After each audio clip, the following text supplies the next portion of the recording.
ఇదంతా నారాయణకి ఒక వైపు. ఇక రెండో వైపు చూస్తానా, పొద్దులేస్తే రఘునందన్ రావు మామూలు ఎందుకు తిడుతున్నాడు, రఘునందన్ రావు కాంగ్రెస్ని ఎందుకు రక్షిస్తున్నాడని కేటీఆర్ గారికి రోజు డౌట్ వస్తుంది. తెలంగాణ సమాజం ముందు నేను కొన్ని వివరాలు ఉంచదలుచుకున్నాను. 400 ఎకరాల కోసం మేమందరం ఇంత గొంతుచించుకొని నడుస్తా ఉన్నాం. మేము దుబ్బాక ఎమ్మెల్యే ఉన్నప్పుడు కూడా గట్టిగానే మాట్లాడినాం. ఏ రోజు కూడా ప్రభుత్వం చేసేటువంటి తప్పులకి మేము జంకలేదు. ఈ రోజు కూడా చెప్తా ఉన్నాం అన్నా, ఈ రాష్ట్రంలో ఈ రాష్ట్ర ప్రజలందరూ కూడా ఆలోచించుకోవాలి. ఇలా కేటీఆర్ నొక్కుతున్న సన్నాయి నొక్కులేంది, గాలి నీరు వాతావరణం రక్షించబడాలి, పర్యావరణం రక్షించబడాలి. 400 ఎకరాల కోసం మాట్లాడుతున్నాం, మీకంటే మేము గట్టిగా మాట్లాడుతున్నాం. కానీ నాకు ఒక ప్రశ్న కేటీఆర్ గారికి, 400 ఎకరాల గురించి ఇంత జ్ఞానోదయమైంది కాదు నీకు బోధి వృక్షం కింద కూర్చుంటే కేటీఆర్ గారు, మరి జీవో 111 ఎత్తేసి లక్షలాది ఎకరాల భూముల్ని కాంక్రీట్ జంగల్గా మార్చేందుకు మీరు మీ ప్రభుత్వం 10 ఏళ్ళు ప్రయత్నం చేసి ఏళ్ళ పడితే ఆడు ఎట్లా పడితే అట్లా ఫామ్ హౌజులు కట్టుకోవడానికి అనుమతించి ప్రకృతి విధ్వంసం జరిగిన మీ 10 సంవత్సరాల పాలనలో ఎందుకు గుర్తుకు రాలేదు మీకు? జీవో 111 ఎత్తేయడం వెనకాల హైదరాబాద్కి లంగ్ స్పేస్ అని చెప్పుకునేటువంటి ప్రాంతం అది. లక్షల ఎకరాల భూములు, నీళ్లు, గాలి, ఆ గాలి ద్వారా మనం తీసుకునేటువంటి ఆక్సిజన్, ఇట్లాంటివన్నీ మీరు 400 ఎకరాలే పెద్ద లంగ్ స్పేస్ హైదరాబాద్ కష్టమవుతుంది అన్నప్పుడు, మరి లక్షల ఎకరాల్లో విస్తరించబడినటువంటి ఫారెస్ట్ ఏరియాలలో లేదా గ్రామీణ వాతావరణాన్ని కలిగినటువంటి జీవో 111 ఏరియాలో చెట్లను కొట్టేసి కాంక్రీట్ జంగల్గా మార్చి ఫామ్ హౌజులు కట్టుకునేందుకు అనుమతి ఇచ్చారు కదా మీరు 10 ఏళ్లలో. దాన్ని ఏమనాలి కేటీఆర్ గారు? అప్పుడు ప్రకృతి విధ్వంసం జరగలేదా?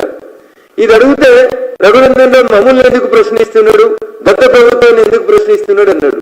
ఎందుకు ప్రశ్నించకూడదు? గత ప్రభుత్వం కాదు, ఈ ప్రభుత్వం చేస్తున్న పనిని కూడా మేము ప్రశ్నిస్తున్నాం. కంచె గచ్చిబౌలి భూముల గురించి మేమే 100% కొట్లాడినా, మేమే ఆపినాం. It is un undisputed issue. దాని గురించి మేము రోజు మాట్లాడాల్సిన అవసరం కానీ చర్చించాల్సిన అవసరం కానీ లేదు. 400 ఎకరాల భూముల గురించి ఇంత గడిగా కేటీఆర్ మాట్లాడుతున్నారు. నేను దాన్ని స్వాగతిస్తూనే 111 జీవో ఎత్తేసి లక్షల ఎకరాల భూముల్ని కాంక్రీట్ జంగల్గా మార్చి భాగ్యనగర్ అనుకున్నటువంటి లంగ్ స్పేస్ అయినటువంటి ప్రాంతాన్ని మీరు కాంక్రీట్ జంగల్గా మార్చాలనుకోలేదా? మీ హయాంలో అడ్డగోలి ఫామ్ హౌజులు మీ కుటుంబ సభ్యులందరూ నిర్మించుకోలేదా? జీవో 111 పరిధిలో కేటీఆర్ గారు మీకు ఫామ్ హౌజ్ లేదా? గౌరవనీయులు సిద్దిపేట ఎమ్మెల్యే గారికి ఫామ్ హౌజ్ లేదా? మీ శాసన మండలి సభ్యురాలు గారికి ఫామ్ హౌజ్ లేదా? మీ ఎమ్మెల్యేలకి మీ మంత్రులకి ఫామ్ హౌజ్ లేవా టీఆర్ఎస్ వాళ్ళకి? మరి జీవో 111 విధ్వంసం చేసి మొత్తం భాగ్యనగరానికే లంగ్ స్పేస్ గా ఉన్నటువంటి జీవో 111 రద్దు చేసి దాన్ని మొత్తం కాంక్రీట్ జంగల్గా మార్చిన రోజు మాత్రం ప్రకృతి డిస్టర్బ్ కాలేదు. కేవలం 400 ఎకరాలు డిస్టర్బ్ చేసిన రోజు మాత్రమే ప్రకృతి డిస్టర్బ్ అవుతుందా కేటీఆర్ గారు? నేను మళ్ళీ చెప్తా ఉన్నా, కాంగ్రెస్ బీఆర్ఎస్ రెండు కూడా చాలాసార్లు చెప్పినా, ఇప్పుడు కూడా చెప్తున్నా, వీరా వాణిలాగా వీళ్ళిద్దరి మధ్యలో విడదీయరాని బంధం ఉంది. వాళ్ళిద్దరు నారాయణకి ఒకరు బొమ్మ అయితే ఇంకొకరు బొరుసు. We cannot separate them. ఇద్దరి ఐడియాలు ఒకటే రకంగా ఉంటాయి, ఇద్దరి పాలసీలు ఒకటే రకంగా ఉంటాయి, ఇద్దరి మాటలు ఒకటే రకంగా ఉంటాయి. ఇద్దరికి సమర్థంగా ఉన్నటువంటి బీజేపీని ఏమంటుండు, కాంగ్రెస్ బీజేపీ కుమ్ముక్కు కాలేదని నిరూపించుకోవాలని కేటీఆర్ మమ్మల్ని అడుగుతున్నాడు. ఇంతకంటే దారుణం ఏముంటుంది?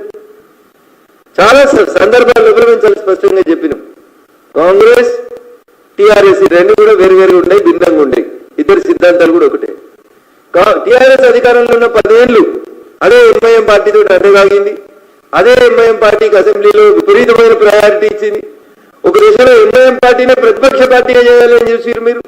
7 ఎమ్మెల్యేలు ఉన్న